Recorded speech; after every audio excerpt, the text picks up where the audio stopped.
হে মানব, তোমাকে আবার 40 দিনের জন্য জীবিত করা হলো, যাতে এই দুনিয়ার কি হাল হয়েছে সেটা তুমি দেখতে পারো। আর একটা কথা খেয়াল রাখবে, তোমাকে শুধু তোমার খাস আপনজনই দেখতে পাবে।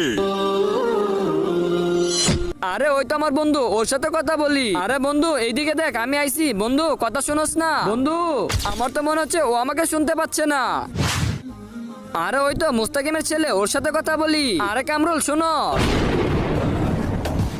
আরে বাবা ভয় পেও না, এদিকে আসো, আমার কথাটা তো শোনো। আমাকে আল্লাহ তাআলা 40 দিনের জন্য জীবিত করে দিয়েছে, আর আমাকে সেই দেখতে পারবে যে আমার খাস আপনজন। আজকে দেখবো কে শয়তানকে হারিয়ে মাকে জিতিয়ে দেয়। মাকে ভালোবাসলে ভিডিওটিতে লাইক করে দিয়ে চ্যানেলকে সাবস্ক্রাইব করে দাও। আর শয়তানকে ভালোবাসলে কিছুই করতে হবে না। আর বাবা তুমি এখন আমার সবথেকে আপন, তুমি দয়া করে আমার ফ্যামিলির সাথে আমাকে দেখা করিয়ে দাও। ঠিক আছে চাচা, আসেন আমার সাথে আসেন।